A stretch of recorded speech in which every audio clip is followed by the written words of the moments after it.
Welcome to today's lecture. Today we are going to learn sublingual immunotherapy for allergic rhinoconjunctivitis and asthma.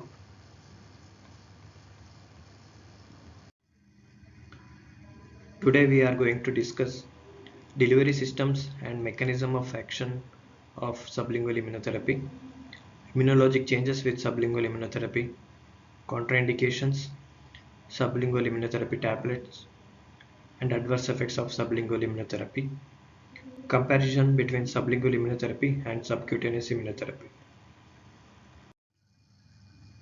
Introduction.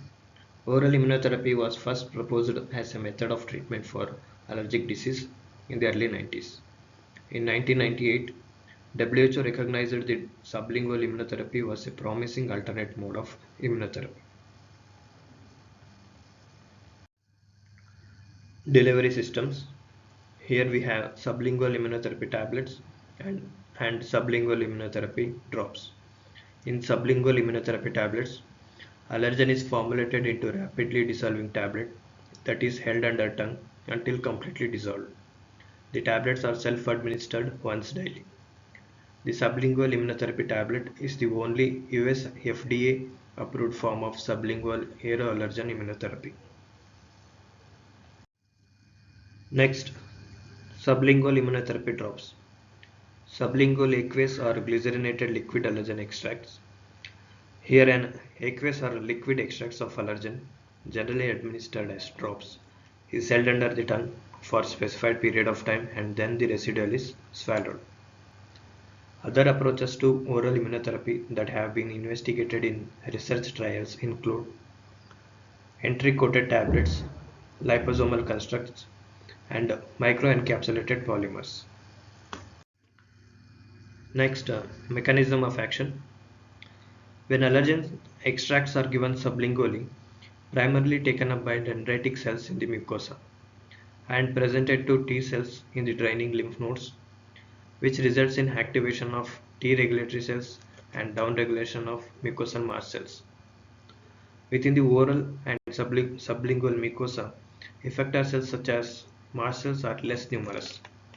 This characteristic of the mucosa is believed to be an important factor in the lower rates of adverse systemic allergic reactions seen with sublingual immunotherapy. Immunologic changes following sublingual immunotherapy. What are the changes in humoral responses to allergens? There is increase in allergen-specific IgG4 and blunting of seasonal increase in allergen-specific IgE.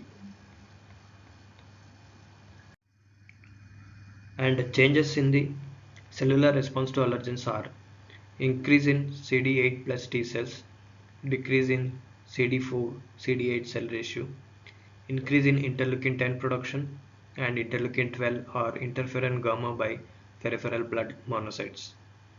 Interleukin 10 downregulates T helper type 2 dependent inflammation and suppresses B cell isotypes switching to IgE. Decrease in interleukin 13 levels and ratio of serum eosinophil cationic protein to eosinophils. Next, patient selection for sublingual immunotherapy. Sensitization to the relative allergen should be confirmed by positive skin test or in vitro testing for allergen specific IgE antibodies.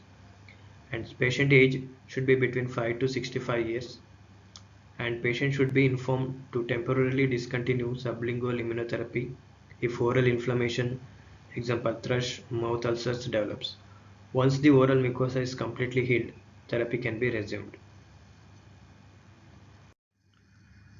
And contraindications for sublingual immunotherapy are severe unstable or uncontrolled asthma, history of any severe systemic allergic reaction, history of any severe local allergic reaction after taking sublingual immunotherapy, hypersensitivity to inactive ingredients in the product, and history of eosinophilic esophagitis.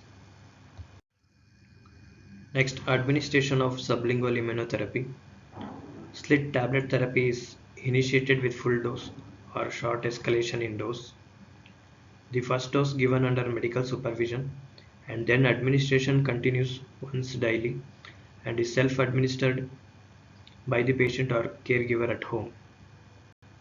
Place tablet under the tongue until it completely dissolves and do not swallow for at least 1 minute. Sublingual immunotherapy in pregnancy. Treatment not be initiated in pregnant patient, but if a woman becomes pregnant during treatment, therapy could be continued provided the patient has not had significant allergic reaction to therapy in the past. Sublingual immunotherapy tablets. Here we have 4 tablets approved by US FDA for the treatment of allergic rhinoconjunctivitis and asthma. The first one is Grastec. Components are Timothy grass pollen extract. Dose 2800 BAU, bioequivalent allergy unit, single dose tablet daily, and is approved for age group 5 to 65 years. It should be initiated 12 weeks prior to grass season, and duration of the therapy prior to and through relevant grass season may be continued on perennial basis over 3 years for sustained effectiveness. And the inactive ingredients in these tablets are fish derived gelatin, mannitol, sodium hydroxide. And the next one, oral air. Here the components are pollen extracts of 5 grasses: Timothy, orchard, Kentucky blue, perennial ray, and sweet vernal. And the dose 300 IR in adults. IR is index of reactivity, and in children aged between 10 to 17 years, set up the dose over 3 days as tolerated. On day 1 100 IR, day 2 200 IR, and day 3 300 IR, and is approved for the patient aged between 10 to 65 years and should be initiated 16 weeks prior to grass season, and the duration of the therapy is prior to and through relevant grass season. And active ingredients in this tablets are mannitol, microcrystalline cellulose, colloidal anhydrous silica, magnesium stearate, and lactose monohydrate. Next one, Ragvitec. Here the components are short ragweed pollen extract. Dose 12 am, 1 unit single dose tablet daily, and is approved for the patients aged between 18 to 65 years. Should be initiated 12 weeks prior to ragweed season. Duration of the therapy prior to and relevant ragweed season. And the inactive ingredients in these tablets are gelatin, mannitol, and sodium hydroxide. Next, Odactra. Here the components are house dust mite allergen extract from Dermatophagitis ferniae and Dermatophagitis terronicinus, and the dose 12 SQ HDM. Standard quality house dust mite, single tablet daily, and approved for the patients aged between 18 to 65 years. Initiation, we all know house dust mite is a perennial allergen, so can be started anytime. Duration year round. And inactive ingredients in these tablets are fish derived gelatin, sodium hydroxide, and mannitol. Adverse effects of sublingual immunotherapy. Oral and pharyngeal adverse effects. This is the most common adverse effects of sublingual immunotherapy. Here we have oral pruritus involving lips, inside mouth and throat. Ear pruritus and mouth edema involving tongue, uvula, lips and throat. In oral mucosal pruritus and irritation are self-limited local reactions that typically occur with first dose of treatment and last for 10 to 60 minutes. These type of reactions tend to lessen with continued therapy and resolves in majority of the patients within 1 to 2 weeks. In oropharyngeal edema, it occurs in 6 to 11% of patients and typically resolves within 5 to 10 minutes. This adverse effect tends not to appear with first dose, but rather is most likely to be observed at the end of the first week. It is self-limiting in most patients. In patients with persistence or worsening of oropharyngeal adverse effects, intervention with epinephrine may be indicated. Other adverse effects are eosinophilic esophagitis. Here patient may present with dysphagia and chest pain.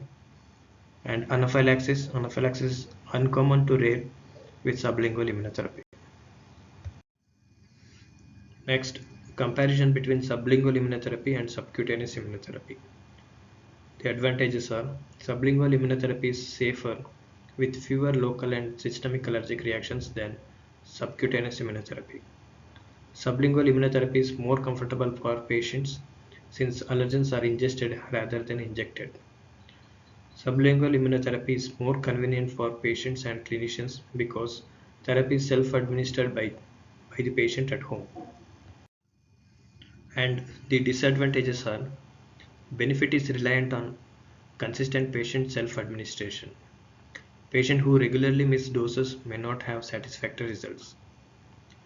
Patient education will be required to ensure that it is carried out safely and effectively. Post-marketing surveillance studies should be performed to identify the frequency and severity of untoward adverse reactions. Reference up to date. Thank you.